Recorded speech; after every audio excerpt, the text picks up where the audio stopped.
감사드립니다. 이제 하나님 말씀 우리 함께 나누도록 하겠습니다. 우리 함께 보실 말씀은 신약 성경에 있는 에베소서 4장 3절 말씀입니다.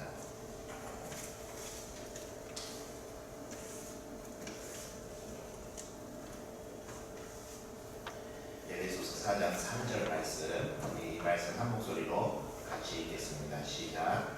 하나님의 믿는 줄로 성령이 하나 되게 하신 것을 힘써 지키라. 아멘. 오늘 이 말씀을 근거로 해서 목적이 이끄는 삶 21번째 이제 간이 지나가고 있습니다. 교회를 보호하기라는 제목으로 함께 말씀 은혜를 나누도록 하겠습니다. 자, 우리 도입부분 한번 먼저 읽어보고 시작하도록 하겠습니다. 한번 읽어봅니다. 하나님은 교제의 핵심이다. 하나님이 하게 되는 것은 그리스도의 몸에서 신장이 찢겨나가는 것과 같다. 예수님께서는 로마 문병들에게 잡히시기 전 생의 마지막 순간에도 하나님을 위해 기도하셨다. 세상에서 교회보다 하나님께 소중한 것은 없기에 우리는 교회의 하나됨을 힘써 지켜야 한다. 우리 말씀 한번 예수님께서 잡히시기 직전에 하셨던 말씀인데 우리 한번 읽어보도록 하겠습니다. 시작. 내가 배운 것은 이 사람들만 위함이 아니요 또 그들의 말로 말미암아 나를 믿는 사람들도 위함이니 아버지여 아버지께서 내 안에 내가 아버지 안에 있는 것 같이 그들도 다 하나가 되어 우리 안에 있게 하사 세상으로 아버지께서 나를 보내신 것을 믿게 하옵소서. 내게 주신 영광을 내가 그들에게 주었사오니 이는 우리가 하나 된 것 같이 그들도 하나가 되게 하려 함이니이다. 곧 내가 그들 안에 있고 아버지께서 내 안에 계시어 그들로 온전함을 이루어 하나가 되게 하려 함은 아버지께서 나를 보내신 것과 또 나를 사랑하신 같이 그들도 사랑하신 것을 세상으로 알게 하려 함이로소이다. 아멘. 하나님께서 교회를 이 땅에 세우신 이유와 목적이 여러분 뭐겠습니까? 교회를 통해서 타락한 세상을, 하나님께로부터 멀어져 있는 세상을 하나님께로 인도하는 방주와 같은 그런 통로가 되게 하시기 위해서 이 땅 가운데 교회를 세우신 것입니다. 그게 교회의 존재의 목적입니다. 그런데 그 안에 있는 교회된 우리 각 성도 한 사람 한 사람이 모여서 지역의 교회를 이루게 되는데, 예배당으로 세워진 교회를 이루게 되는데, 그 교회가 하나 되지 못하고 분열된다고 한다면 하나님께서 이 땅 가운데 교회를 세우신 목적을 잃어버리는 것과 매한가지가 되는 것입니다. 그래서 오늘 예수님께서도 하시는 말씀이 그것이죠. 삼위일체, 하나님과 성령님과 예수님이 한 분이신 것과 같이 우리에게 하나님께서 요구하시는 것도 똑같다라는 겁니다. 그분 안에서 하나 되는 것, 각기 따로따로가 아니라 그분 안에서 연산교회로 하나님께서 묶어주셨을 때는 그 연산교회 안에서 하나가 되는 것이 중요하고 그 일을 위해서 우리가 애써야 된다라는 일입니다. 자, 그런데 이제 우리가 아는 것처럼 이 땅에 있는 교회들은 완벽한가요? 완벽하지 않은가요? 완벽하지가 않죠. 불완전합니다. 우리 교회도 제가 드러나는 것처럼 오랜 세월 전에 분열의 아픔을 그렇게 겪어보지 않았습니까? 그죠? 이 땅의 교회는 완벽하지가 않아요. 그래서 때로는 분쟁이 일어나기도 하고 때로는 갈라지는 아픔을 겪기도 합니다. 물론 그러한 아픔의 시간들을 통해서 하나님께서 일하시지 않으신다라고 말할 수는 없어요.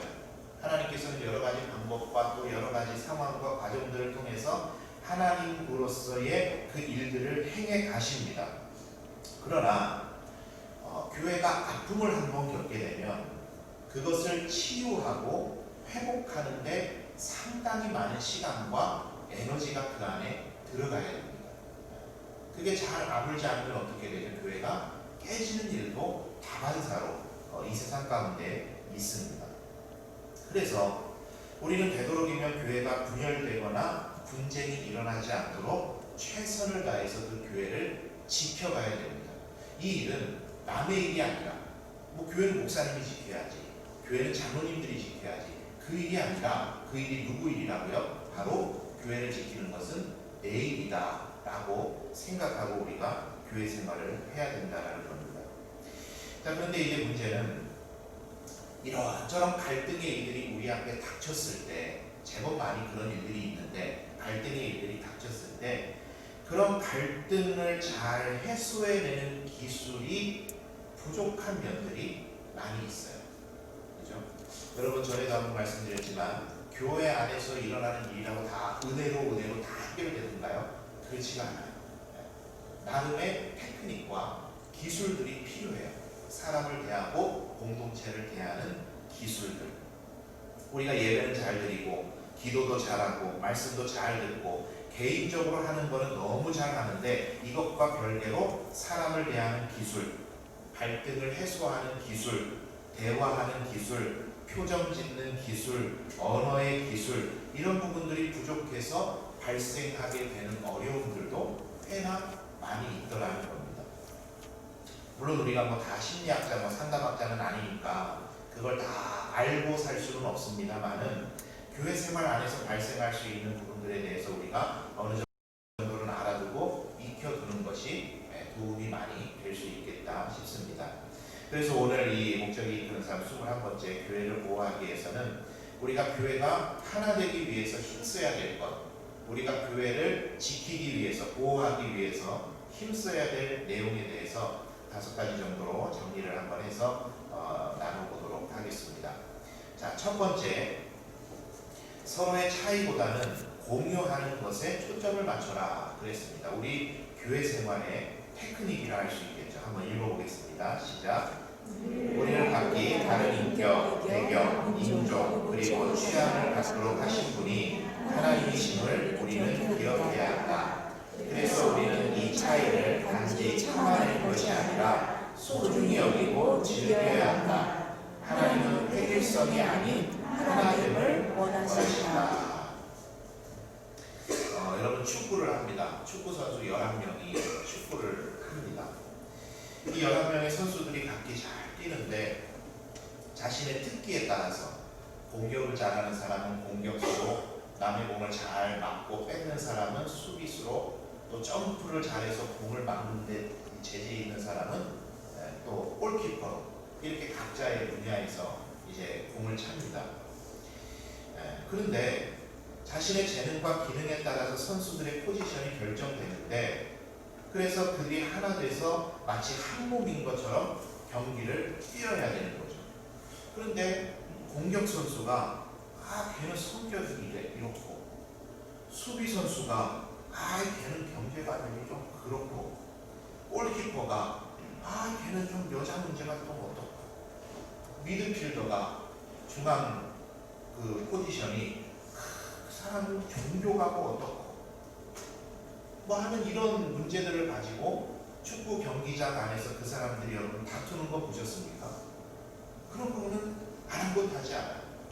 왜 그렇죠? 저 앞에 있는 볼을 열심히 차서 저 상대방의 볼 네트를 흔드는 게 이들의 목적이에요. 그래서 성격도 다르고 취향도 다르고, 때로는 요새는 이제 용병들도 있잖아요. 인종도 다르고, 아주 다른 배경 속에서 11명이 이 자리에 와 있지만, 이 사람들은 각자의 차이에 대해서 아랑곳하지 않아요. 오직 하나의 대의적인 목표, 이 볼을 차서, 즉 볼망을 흔들어야 된다. 그거 하나를 보고 나가는 거죠. 성격 차이가 덜 중요한 문제일까요? 그렇지 않을 거예요. 거기서 공동체 생활을 하다 보면 성격 차이로도 사람이 마음이 상할 수도 있는 일이죠. 그러나 대의적인 목표를 놓고 볼 때 그런 것들은 내가 인정하고, 차이를 인정하고, 우리는 함께 저 볼을 차서 저 볼네트를 흔들자 하는 목표를 가지고 이 11명이 하나가 되어서 움직이는 것입니다. 여러분, 우리가 교회 생활하면서 기억해야 되는 것은, 방금 우리가 읽으신 내용 중에도 중요한 내용이 있는데, 저 사람이 저런 건 하나님께서 저렇게 만드셨기 때문입니다. 그렇죠? 이 사람이 이런 건 하나님께서 이렇게 만드셨기 때문이에요. 그리고 여러분 더 중요한 건 뭔지 아십니까? 하나님께서 나를 사랑하시는 것과 같이 나를 신묘막직하게 지어놓으신 것처럼 하나님께서 그 사람, 저 사람, 이 사람도 만들어 놓으시고 기뻐하시고 사랑하시는 사람들이랍니다. 그런데 우리는 그 사람이 나하고 좀 다르다는 이유로, 그 사람이 나하고 차이가 난다는 이유로 여러 가지 이유를 가지고 서로의 차이를 크게 생각하고 우리가 함께 공유해야 될 교회의 목적, 교회의 하나됨은 잊어버리는 경우들이 참 많이 있더라는 거죠. 그런 경우들 때문에 교회가 아픔을 겪는 일들이 많이 있더라는 겁니다. 그래서 여러분, 우리들에게 주어진 문제는요, 그 사람을 어떻게 내가 좋아하는 스타일로 바꿀까가 아니라 나랑 가는 그 사람이랑 어떻게 하나님의 목적을 이루어 갈 것인가, 이게 우리들의 숙제가 되어야 됩니다. 다시 한번 말씀드릴게요. 그 사람을 어떻게 내가 좋아하는 스타일로 바꿀까, 이게 문제가 아니라 나랑 다른 그 사람이랑 어떻게 하나님의 목적을 이 교회 안에서 이루어 갈까, 그것에 대해서 관심 가지고 집중해야 된다라는 겁니다. 다른 건 그저 두고 그 사람과 내가 한마음 되어서 이루어야 할 목표, 교회됨의 본질을 위해서 수고하는 게 우리들에게 매우 필요하다라는 겁니다. 그래서 서로가 다른 것 때문에 옥신각신하지 말고 함께 공유하여서 나아가야 될 교회의 본질과 목적만 바라보고 나아가면 그 교회가 건강하게 잘 서나갈 수 있다라는 이야기입니다. 두 번째, 할 수 있는 일을 하라 그랬는데요. 우리 한번 내용 읽어봅니다. 시작.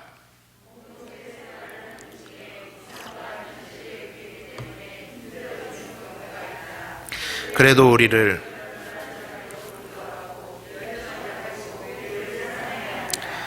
비판하면서 이상을 추구하는 것은 성숙하지 못한 행동이다.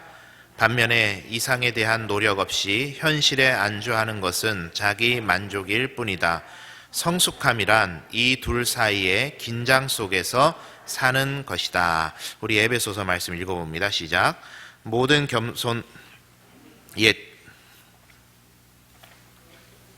요걸 제가 안 적어놨네요. 제가 한번 읽어드릴게요. 4장 2절인데 모든 겸손과 온유로 하고 오래 참음으로 사랑 가운데 서로 용납하라, 이렇게 이야기를 합니다.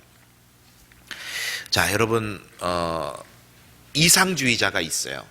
이상주의자. 앞에 있는 이상을 바라봅니다. 그 말씀이 지난번에 게 잘못 들어가 있는 것 같습니다. 이상주의자가 있어요. 이를 바라보는 현실주의자가 이야기를 합니다. 현실은 생각하지도 않고 그냥 뭐 이상만 말한다, 이야기를 해요. 현실주의자를 바라보는 이상주의자가 말합니다. 현실만 보고 있어 봐라. 발전이 있냐. 그렇게 이야기를 해요. 그런데 여러분, 제가 한번 보니까, 지금까지 목회자로서 교회 생활을 하면서 보니까 대부분은 그런 것 같아요. 대부분은 이상적인 것을 바라본다고 해서 현실을 보는 안목이 없는 건 아니더라고요. 현실적인 것을 아주 냉철한 시각으로 바라본다 그래서 이상적인 것을 원하지 않는 것은 아니더라고요. 이게 무슨 말이냐면, 뭐가 문제냐면, 내 의견과 다른 의견이 나올 때 우리는 보통 그래요. 에이, 답답하다. 그래가지고 어떻게 하려고 그래. 보통 이렇게 반응을 하더라는 거예요. 그래서 되겠냐. 다른 의견을 말하는 것인데도 내 의견에 반대한다라고 생각을 하고, 그래서 내 마음의 문을 확 닫아버려요. 그 군대 용어 중에 미사일 방어 체계라고 있잖아요. 누군가가 나한테 반대되는 의견을 이야기를 하면, 반대되는 의견이 없을 수 있습니까? 있어야죠. 그게 건강한 토론인데, 반대되는 의견이 나오면 마음의 문을 확 닫아버려요. 그리고 내 뜻에 반했다, 나랑 반대 생각한다, 그리고 적으로 인식을 해버리더라는 거예요. 그렇게 되면 건강한 토론이 안 되죠. 그런데 이게 뭐 우리 교회뿐만이 아니라 한국 사회가 조금 일반적으로 그런 것 같더라고요. 토론 문화가 잘 안 돼요, 한국은. 뭐 부정적인 것만 이야기하는 건 아닙니다만은 이 토론 문화가 잘 정착이 안 돼 있습니다. 여러분, 사람은 이상적이어야 된다. 사람은 현실적이어야 된다. 이것은 뭐 답이 없어요. 케이스마다 다 다른 것이기 때문에 획일적으로 어때야 된다, 이걸 단정할 수는 없습니다. 중요한 것은 이 둘의 팽팽한 긴장감 속에서 그 안에서 우리가 잘 조화롭게 결정하고 선택하는 것이 그 공동체의 성숙함입니다. 나랑 반대되는 의견이 있다 그래서 마음을 닫아버릴 것이 아니라 그 이야기를 잘 들어줄 줄 알고, 그것에 대해서 수용할 줄도 알고, 그것에 대해서 건전하게 이야기할 줄 아는, 할 수 있는 그런 문화들이 우리들에게 필요하다라는 겁니다. 그러니까 이런저런 아주 사실은 사소한 이유 때문에 교회 안에 이런 분쟁들이 일어나더라는 거예요. 그래서 이런 일들 때문에 교회를 떠나는 이들도 많이 있지 않습니까? 갈등, 또 사람 간의 상처, 또 어떤 사람을 바라볼 때의 위선적인 모습들, 또 무시를 당하거나 뭐 인색함, 뭐 형식주의, 그 밖에 많은 이유들로 인해서 교회를 떠나는 이들이 참 많이 있어요. 오늘은 안 오신 것 같아서 제가 말씀을 드리려고 그러는데, 우리 교회 이야기는 아니고 지난 주 중에 교회로 어떤 분이 근처에 어느 교회를 다니고 있는데, 그 교회에서 너무 자기를 신경을 안 써줘서 연산교회 한번 이번 주일날 와보겠습니다 하고 가셨다는 이야기를 제가 부목사님께 들었습니다. 근데 안 오셨어요. 일단 결과적으로는 안 오셨는데 뭐 그냥 제 혼자 생각으로 그랬습니다. 뭐 여기 와도 비슷할 텐데, 우리 성도님들이 잘 못 챙긴다는 그런 의미가 아니라 다 비슷합니다. 내가 준비가 안 되면, 내가 들어가서 하나 되겠다는 의지가 없으면 어느 교회를 가더라도 자기를 챙겨주는 걸 만족할 수는 없어요. 어떻게 교회가 뭐 그 사람한테 딱 맞춰서 그걸 다 챙겨주겠습니까? 그럼 언젠가 오실지 모릅니다. 오실지 모르는데 제가 마음의 준비는 하고 있겠습니다. 잘 챙겨드려야죠. 근데 이제 이런저런 이유 때문에 교회를 떠나는 이들이 있어요.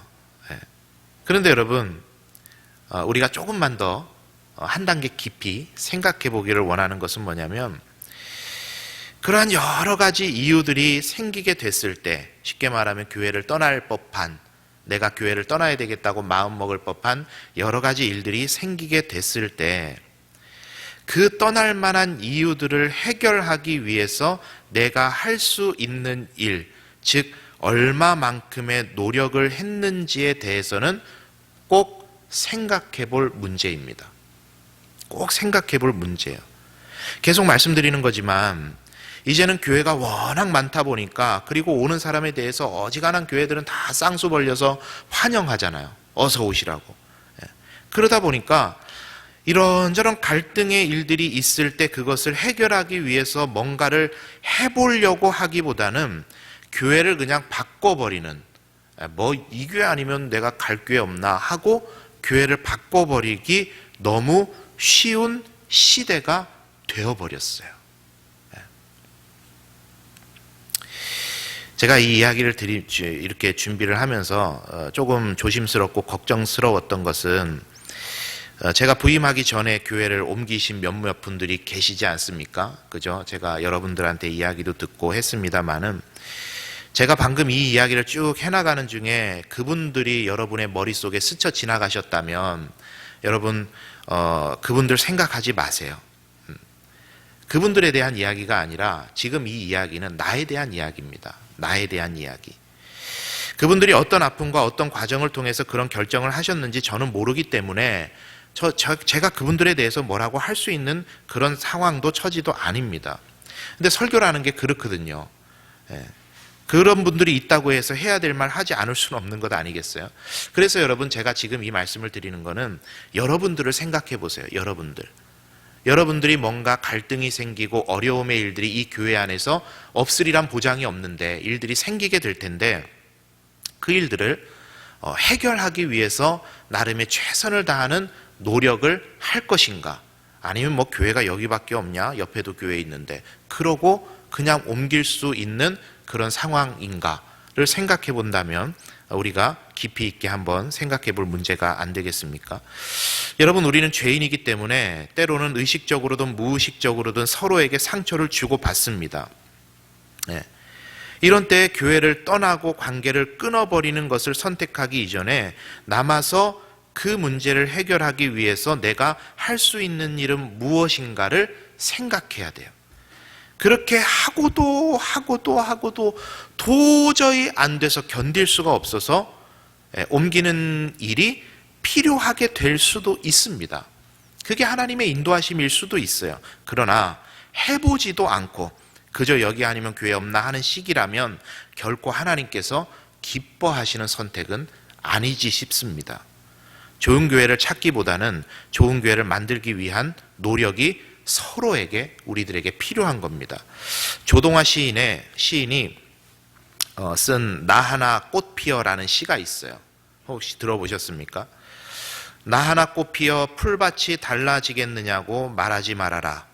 내가 꽃 피고 너도 꽃 피면 결국 풀밭이 온통 꽃밭 되지 않겠느냐.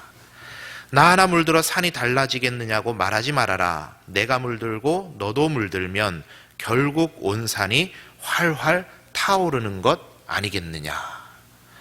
참 우리들에게 시사하는 바가 큰 그런 시 아니겠어요?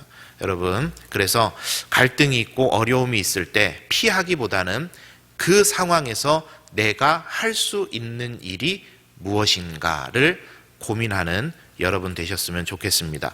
자, 세 번째, 비판하기보다는 격려해라 그랬습니다. 읽어봅니다. 시작. 그러나 하나님은 형제를 비판하는 것을 매우 싫어하신다. 자, 말씀 읽어볼게요. 시작. 내가 어찌하여 내 형제를 비판하느냐? 어찌하여 내 형제를 업신여기느냐? 우리가 다 하나님의 심판대 앞에 서리라. 무서운 말씀이죠. 여러분, 하나님께서 다른 형제 자매에 대해서 비판하고 판단할 권리를 저와 여러분에게 주셨습니까? 주신 일이 없어요. 그런데 우리는 너무 쉽게 해요, 그걸. 그 사람에 대해서 심판하시고 비판하고 정죄하실 분은 오직 하나님 한 분밖에 안 계세요. 우리가 하나님 앞에 심판대에 섰을 때 하나님께서 판단하실 거예요. 하나님께서 우리들에게 요구하시고 주신 건 딱 하나입니다. 사랑해라, 이해해라, 온유해라. 그거 이야기하신 거죠. 교회 안에서 사역을 이렇게 저렇게 감당하다 보면 이런저런 말을 많이 듣습니다. 뭐 이러쿵저러쿵 하는 이야기도 많고, 특히나 식당 봉사하다 보면 뭐 음식이 짜네, 싱겁네, 맵네 이야기들 많이 하시잖아요. 정말 말 그대로요, 오만 이야기가 다 나오더라고요. 오만 이야기를 다 듣습니다. 제게 찾아와서 막 그런 말들을 늘어놓는 분들도 계세요. 예전 교회에. 우리 교회는 아니에요. 우리 교회는 목양실이 4층에 있어서 너무 높아서 잘 못 올라오세요. 우리 교회는 아니에요. 근데 저한테 와서 막 이야기를 하시면요, 제가 그러죠. 권사님, 집사님, 본인이 하실 거 아니면 그냥 조용히 계세요. 조용히 계세요. 권사님, 집사님이 싫은 게 어떤 사람한테는 좋은 거일 수도 있어요. 제가 보니까 좋다는 분들도 많아요.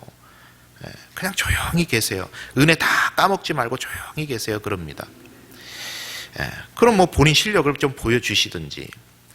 여러분, 격려하면서 으쌰으쌰 해가지고 잘 해보기에도 시간도 부족하고 능력도 부족하고 모자란 판에 비판하고 흠집 내서 무엇에 유익하기 위해서 그 비판을 하고 흠집을 내는 것일까요? 궁금해요. 뭐 때문에 그러는 걸까요? 속고 있는 걸 몰라요. 여러분, 사람들이요, 이 요한계시록에 보면 그 말씀에 사탄을 뭐라고 정의했는지 아십니까?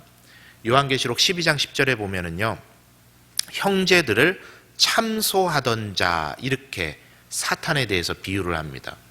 뭐 하는 자라고요? 형제들을 참소하는 자. 세 번역은 뭐라고 번역했냐면 동료들을 헐뜯는 자라 그랬어요. 사탄의 본성이 그거예요. 그런데 여러분, 혹시라도 우리의 입술이 다른 일을 헐뜯고 비판하고 참소하는 입술이 내 입에서 그런 말들이 지금 나가고 있다면 죄송합니다만 누구한테 쓰임받고 있는 거예요? 말 안 할게요. 네.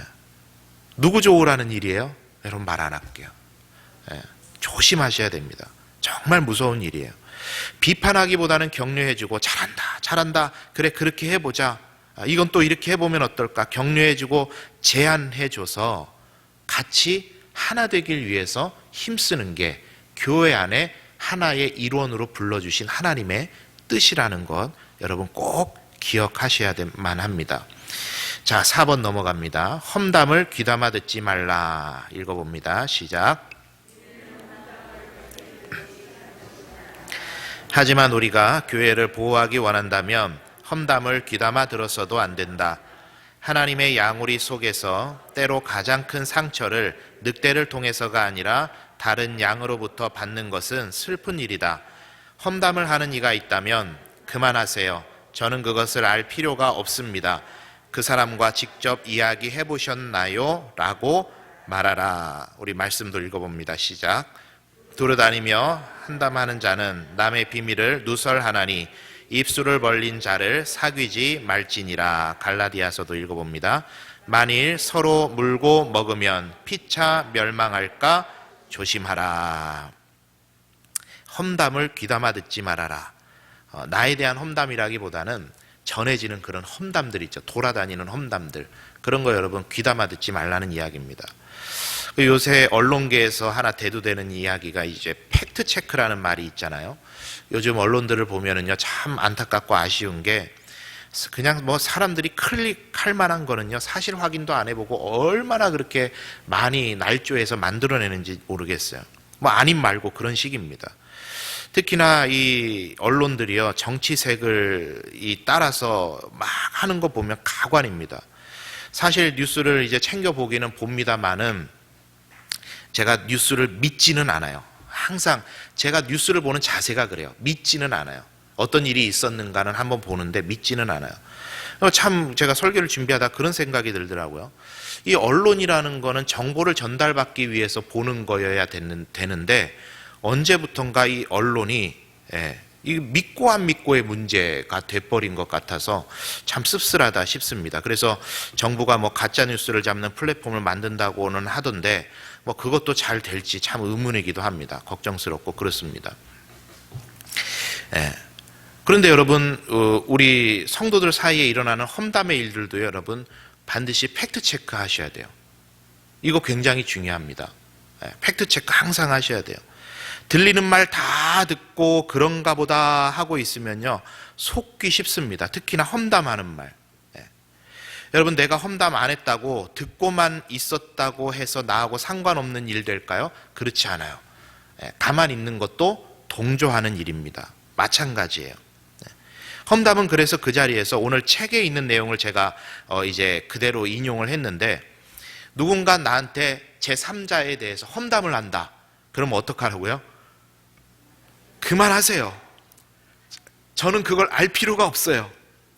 그 사람과 직접 이야기해 보셨습니까? 확인하라는 이야기예요. 괜히 사실도 모르면서 거기에 자꾸 좌지우지 되지 말고 확인하라는 이야기입니다. 그런데 교회 공동체를 건강하게 지키는 데 있어서 제법 중요한 일입니다, 이게. 들리는 말만 듣고 믿지 않으셨으면 좋겠어요. 그래서 성경이요, 참 무서운 말을 했는데, 만일 서로 물고 먹으면 피차 멸망할까 조심하라. 이렇게 했는데, 쉬운 성경에 보면은요, 여러분이 서로 해치고 헐뜯는다면 양쪽 다 멸망할 테니 조심하십시오. 이렇게 이야기를 하는 겁니다. 그래서 여러분, 우리가 내가 험담하지 않는다라고 이게 끝나는 게 아니라, 그런 험담들이 돌아다닐 때 그것을 적극적으로 끊어내고 스톱시킬 수 있는 그런 지혜와 그런 결단이 우리들에게 있어야 되겠다 하는 그런 내용입니다. 자, 우리 마지막으로 5번째입니다. 갈등을 해결하는 하나님의 방법을 익히라 그랬는데 읽어봅니다. 시작. 용기를 내어 직접 이야기하기보다는 제3자에게 불평을 늘어놓는 것이 인간의 본성이다. 하지만 이것은 상황을 더 악화시킨다. 예수님의 방법에 귀를 기울이라. 개인적으로 대면하는 것이 항상 첫 번째 단계이고 그 다음으로 관계를 회복하기 위해 몇 사람의 도움을 받으라. 그래도 안 된다면 교회에 알리는 것이 좋다. 자, 마태복음의 말씀 메시지 성경의 것을 인용을 했는데 한번 읽어볼게요. 시작.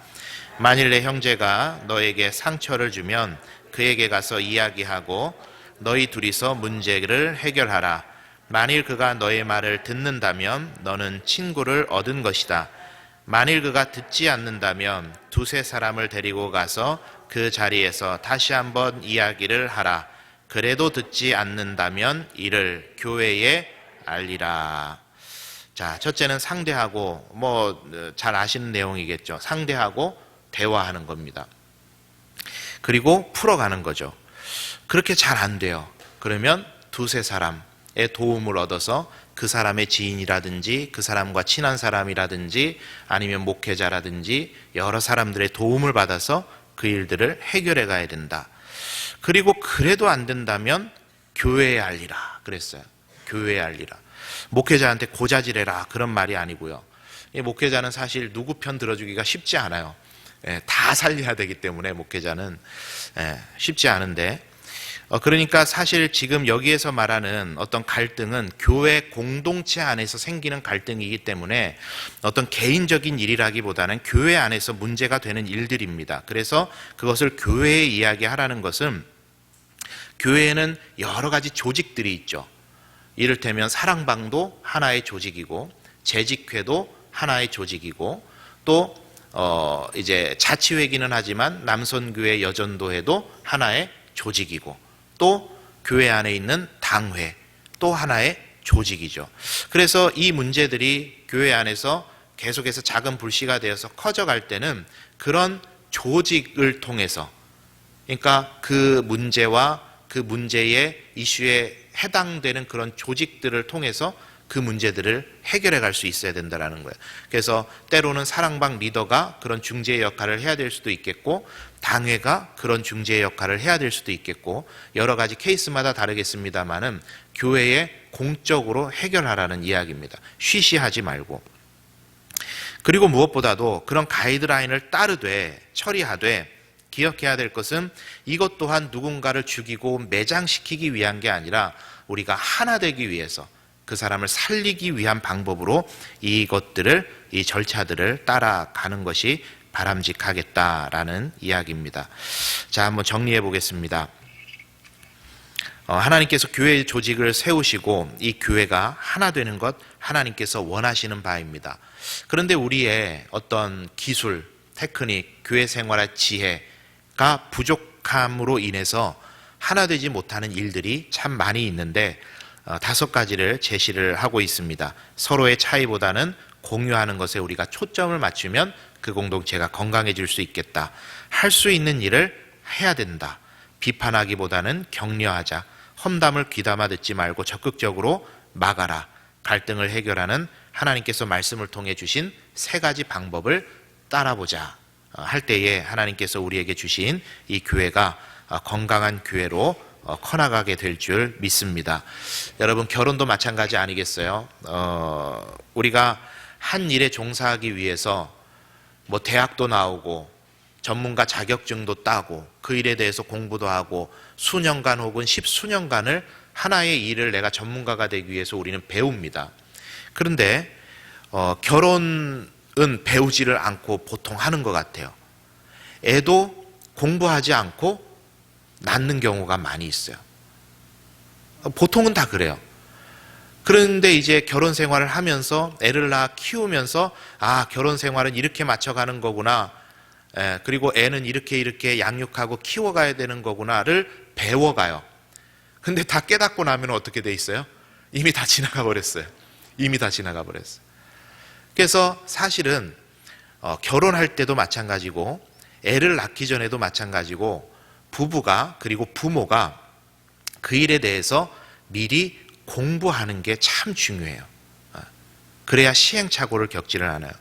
마찬가지겠다 싶습니다. 여러분, 교회 생활도 그냥 내 편한 대로 하는 게 교회 생활이 아니에요. 계속 말씀드립니다만은 많은 에너지가 필요해요. 하나 되기 위해서 많은 노력이 필요해요.